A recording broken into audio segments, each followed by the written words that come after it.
ఒక రైతు, ఒక భక్తుడు, ఒక మహాకవి, ఈ ముగ్గురు వేర్వేరు వ్యక్తులు కాదు, ఒకే వ్యక్తి. ఆయనే బమ్మెర పోతన గారు. నమస్కారం. ప్రణవవాహినికి స్వాగతం. తెలుగు సాహిత్యంలో ఎందరో మహాకవులున్నారు. అందులో కొందరు మన హృదయంలో చిరస్థాయిగా నిలిచి ఉంటారు. ఆయన కలం కీర్తి ప్రతిష్టల కోసం కదల్లేదు. ఆయన కలం రాజుల కోసం కదల్లేదు. ఆయన కలం శ్రీరాముని కోసం కదిలింది. అందుకే శతాబ్దాలు గడిచినా ఇప్పటికీ ఎక్కడ భాగవతం వినిపించినా అక్కడ పోతన గారి పేరు కూడా వినిపిస్తూ ఉంటుంది.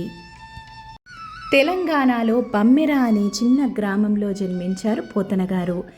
జీవితం పొలంతో మొదలైంది, పొలంతోనే సాగింది.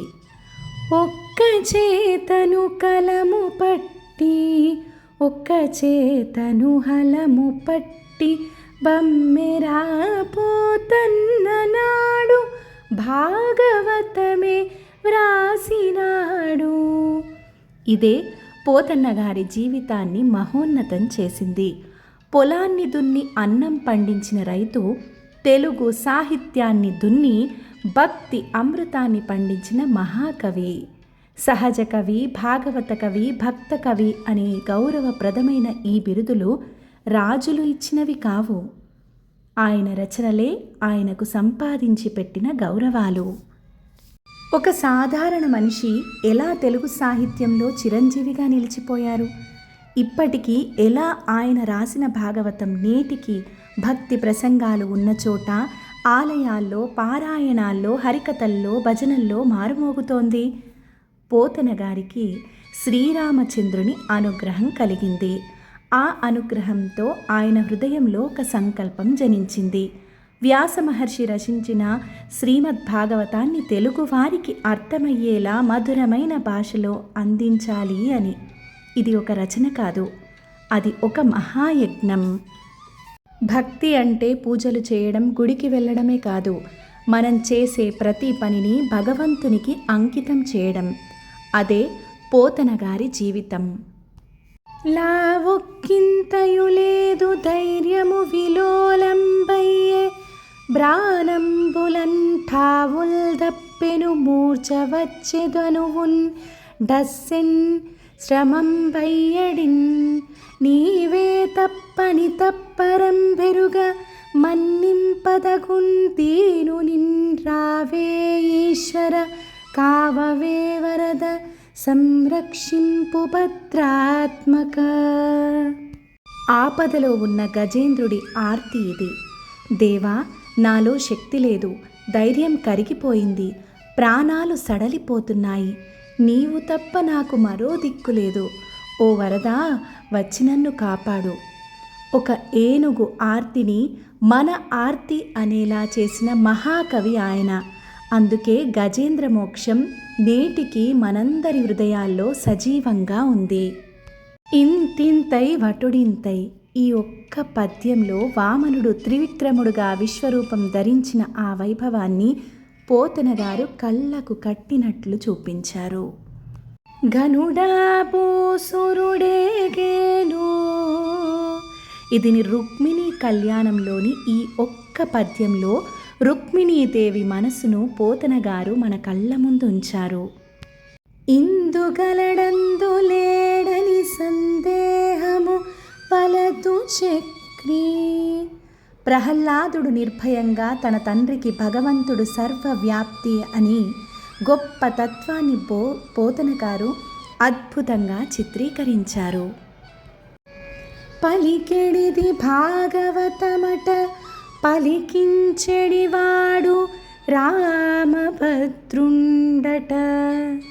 ఇది నేను చెప్పడం కాదు, శ్రీరాముడే నాతో పలికిస్తున్నాడు అనే వినయమే పోతన గారి మహోన్నతత్వం. శ్రీరామ సన్నిధి ఎంచుకున్న మహాకవి పోతన. పోతన గారి కవిత్వం రాజసభకు తెలిసింది. ఇంత గొప్ప కవిత్వం రాస్తున్నావు, ఈ గ్రంథాన్ని నాకు అంకితం ఇవ్వు అని రాజు అంటాడు. నీకు ధనం, బంగారం, గౌరవం, బిరుదులు ఏది కావాలన్నా ఇచ్చేస్తాను. ఇలాంటి సమయంలో ఆర్థిక ఇబ్బందుల్లో ఉన్న మనం రాజే స్వయంగా బహుమతులు, బంగారం ఇస్తానంటే తిరస్కరిస్తామా? కానీ పోతన గారు ఈ భాగవతం కేవలం అమ్ముకునే గ్రంథం కాదు, శ్రీరాముడి పాదాలపై సమర్పించే పుష్పం. సంపద కోసం రాసిన గ్రంథాలు కాలంతో మరుగున పడవచ్చు. భక్తితో సమర్పణతో రాసిన గ్రంథాలు యుగాలు గడిచినా నిలిచి ఉంటాయి.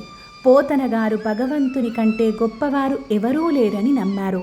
పోతన గారి జీవితంలో అత్యంత భక్తితో చెప్పుకునే ఒక మధురమైన గాథ ఉంది. ఒకరోజు పోతన గారు భాగవతం రాస్తూ ఒక పద్యం దగ్గర ఆగిపోయాట. ఈ భావాన్ని ఎలా చెప్పాలి అని ఆలోచిస్తూ పొలానికి వెళ్ళారు.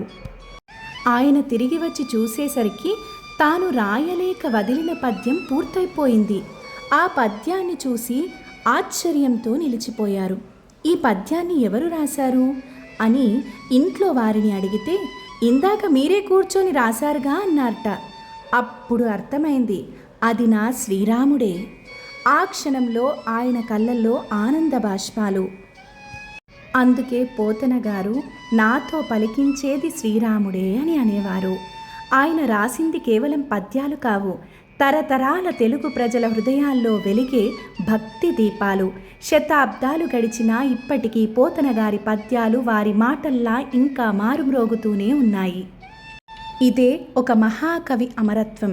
తెలుగు భాషే గర్వపడే ఆ మహాకవి అమృతాన్ని అందించాడు. తెలుగు భాష ఉన్నంతకాలం పోతన భాగవతం ఉంటుంది. బమ్మెర పోతన గారి పేరు చిరకాలం చిరంజీవిగా నిలుస్తూనే ఉంటుంది. ఇలాంటి మహాభక్తుని స్మరించుకోవడం మన అదృష్టం.